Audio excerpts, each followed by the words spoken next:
నమస్కారం. హిందూ ధర్మచక్రం ఛానల్కి స్వాగతం.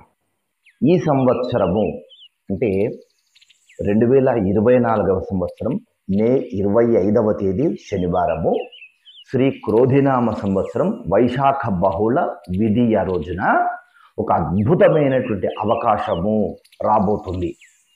ఏంటా అవకాశము, ఎవరికి ఆ అవకాశము, ఆ వివరాలు ఇప్పుడు తెలుసుకుందాం. వివాహం కానటువంటి వారికి, వివాహంలో తీవ్రమైనటువంటి సమస్యలు అనుభవిస్తూ ఉన్నటువంటి వారికి, ఎన్ని ప్రయత్నాలు చేసినా కానీ వివాహ సంబంధం కుదరనటువంటి వారికి, వివాహం అయ్యి ఆ వివాహ దాంపత్యంలో కలహాలు అనుభవిస్తున్నటువంటి వారికి, ద్వితీయ వివాహము అంటే విడాకులు జరిగి రెండవ వివాహం కోసం ప్రయత్నం చేస్తూ ఉన్నటువంటి వారికి ఇది ఒక గొప్ప అవకాశము.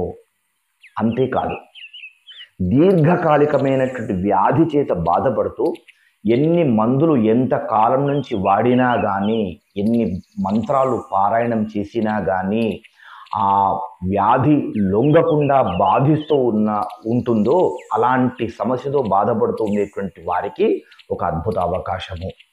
అంతేకాకుండా అప్పులతో తీవ్రమైనటువంటి సమస్యలను అనుభవిస్తూ అప్పులు తొలగిపోవడం కోసం ప్రయత్నం చేసేటువంటి వారికి ఇది ఒక గొప్ప అవకాశం.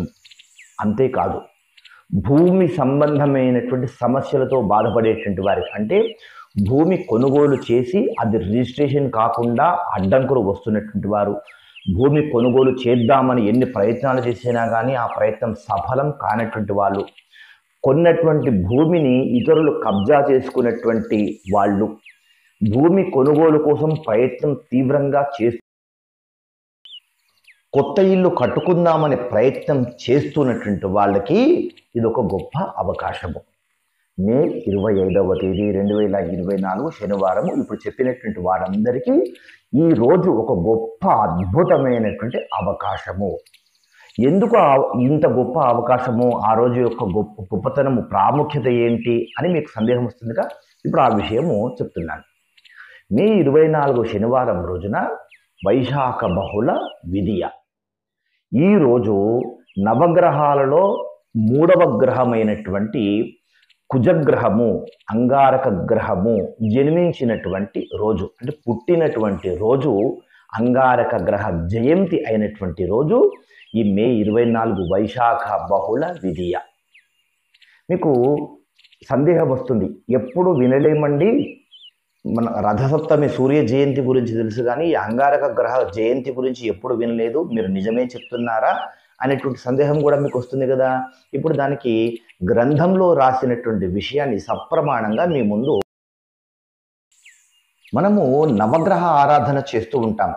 సత్యనారాయణ స్వామి వ్రతం చేసినప్పుడు కానీ, గృహప్రవేశం చేసినప్పుడు కానీ, ఏదైనా సందర్భంలో ఆ నవగ్రహ ఆరాధనలో అంగారక గ్రహ ఆరాధన చేస్తూ అంగారక గ్రహే గచ్చ, అంగారక గ్రహం రక్తవర్ణం రక్తగంధం రక్తపుష్పం రక్తమాల్యాంబర్ధనం రక్తఛత్రధ్వజ రథ పదాకాదిశోభితం దివ్య రథ సమారూఢం మేరుం ప్రదక్షిణీ కురువాణం అని చెప్పుకుంటూ మేషవాహనం దక్షిణాభిముఖం చతుర్భుజం గదాశూల శక్తిధరం అవంతి దేశాధిపతిం భారద్వాజస గోత్రం అక్షయనామ సంవత్సర వైశాఖ బహుళ ద్వితీయాయాం పూర్వఫల్గుని నక్షత్రే జాతం మేష వృశ్చిక రాశ్యాధిపతిం భౌమవార ప్రయుక్తం కిరీటినం సుఖాసీనం పత్నీపుత్ర పరివార సమేతం అంగారక గ్రహం ఆవాహయామి అని ఈ మంత్రం చెప్పుకుంటూ అంగారక గ్రహ ఆరాధన చేస్తాం. ఇది గ్రంథంలో ఉన్నటువంటి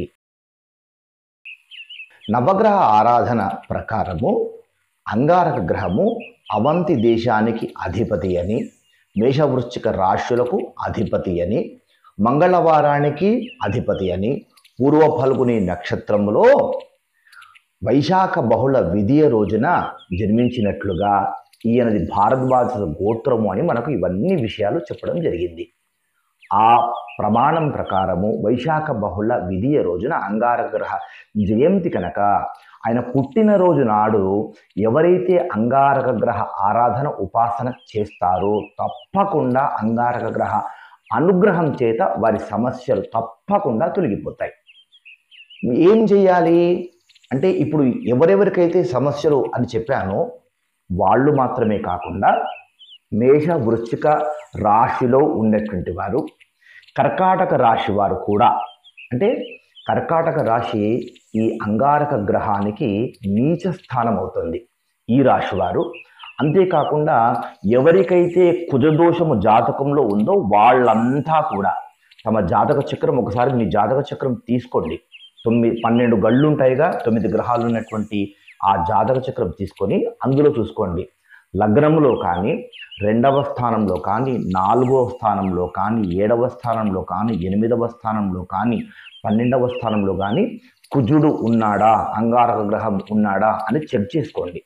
అలా గనక ఉంటే వాళ్ళందరూ కూడా ఈ మే 25వ తేదీ రోజున తెల్లవారుజామునే స్నానాన్ని ఆచరించి కుజగ్రహ హోర జరిగేటువంటి సమయములో ఇప్పుడు చెప్పేటువంటి మంత్రాన్ని తప్పకుండా జపం చేసి కందులను దానం చేయండి.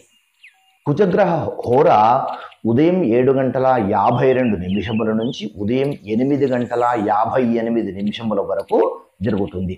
సరిగ్గా 1:10 పాటు ఈ కుజగ్రహ హోర జరుగుతుంది. కుజహోరలో తప్పకుండా ధరణి గర్భ సంభూతం విద్యుత్ కాంచన సంభవం కుమారం శక్తిహస్తంచ మంగళం ప్రణమామ్యహం అనేటువంటి ఈ శ్లోకాన్ని 108 సార్లు జపం చేయండి. ఇది 108 సార్లు జపం చేయడానికి సరిగ్గా 20 నిమిషాలు పడుతుంది. జపం చేసిన తర్వాత కందులు, ఎరుపు రంగు వస్త్రము ఎవరికైనా బ్రాహ్మణుడికి దానం చేయండి. ఈ కుజహోరలోనే దానం చేయండి, కుజహోర దాటకుండా చూసుకోండి. ఎక్కడ చేయాలి మరి? కుజహోర, బ్రాహ్మడు ఇవన్నీ సరిగ్గా సరిపోవాలి కదా అంటే మీరేం చేయండి, ఈ టైంకి బ్రాహ్మణుడు వచ్చేట్టుగా, ఇంటికి వచ్చేట్టుగా ఆ టైం చెప్పండి. అంటే 8 గంటల లోపల మీ ఇంటికి వచ్చేట్టుగా చెప్పండి. లేదు మీరే బ్రాహ్మడు ఉండేటువంటి గుడికి వెళ్ళి అక్కడ గుళ్ళో జపం చేసుకోండి. ఇంటికన్నా గుడి పదిలం కదా, అలా జపం చేసుకోండి. జపం చేసిన తర్వాత దానం చేయండి. బ్రాహ్మణుడికి దానంతో పాటు దక్షిణ తాంబూలములు కూడా ఇవ్వడం మర్చిపోకండి. ఒకవేళ బ్రాహ్మణుడికి ఇవ్వలేకపోతే కనుక మీ ఇంట్లో పని వాళ్ళు ఉంటారు కదా, పనమ్మాయి కానీ, డ్రైవర్లు కానీ, క్లీనర్లు కానీ ఎవరైనా ఉంటే కనుక వాళ్ళకైనా కానీ కిలోంబావు కందిపప్పుతో పాటు కిలోంబావు కందులు ఇచ్చేసేయండి. ఇలా దానం చేస్తే కుజగ్రహ దోషాలన్నీ కూడా తొలగిపోతాయి.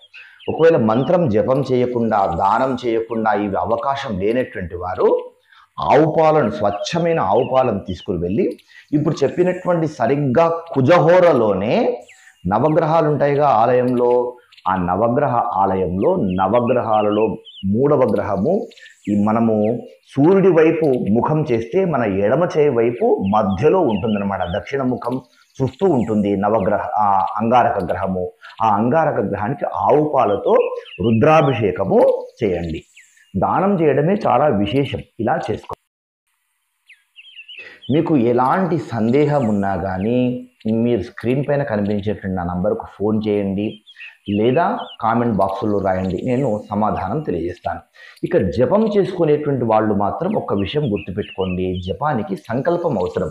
అంటే మీ పేరు, మీ గోత్రము, మీ నక్షత్రము, మీ రాశి ఇవి చెప్పుకుంటూ సంకల్పం చెప్పుకోవాలి. ఏ ఉద్దేశంతో మీరు జపం చేయబోతున్నారు? వివాహం కోసమా, దాంపత్యంలో సమస్యలు తొలగిపోవడం కోసమా, భూమి సమస్యలు తొలగిపోవడం కోసమా, ఆరోగ్యం కోసమా, అప్పులు తొలగిపోవడం కోసమా అనేటువంటిది సంకల్పము చక్కగా చెప్పుకోవాలి. మీరు నన్ను సంప్రదిస్తే నేను ఆ సంకల్పం మీకు వాట్సాప్లో పంపిస్తాను. మీ గోత్రము, పేరు, నక్షత్రం అన్నీ రాసి సంకల్పం ఎలా చెప్పుకోవాలనేటువంటిది పంపిస్తాను. కనుక తప్పకుండా ఈ అవకాశాన్ని సద్వినియోగం చేసుకుంటారని ఆశిస్తూ ఇలాంటి మంచి వీడియోల కోసము మన ఛానల్ని సబ్స్క్రైబ్ చేసుకోండి. దేశాన్ని కాపాడుకుందాం, ధర్మాన్ని కాపాడుకుందాం. ఎందుకంటే ఈ దేశం మనది, ఈ ధర్మం మనది. గ్రహబలం, గృహబలం, ముహూర్తబలం అన్నింటికంటే దైవబలం కోటి రెట్లు గొప్పది.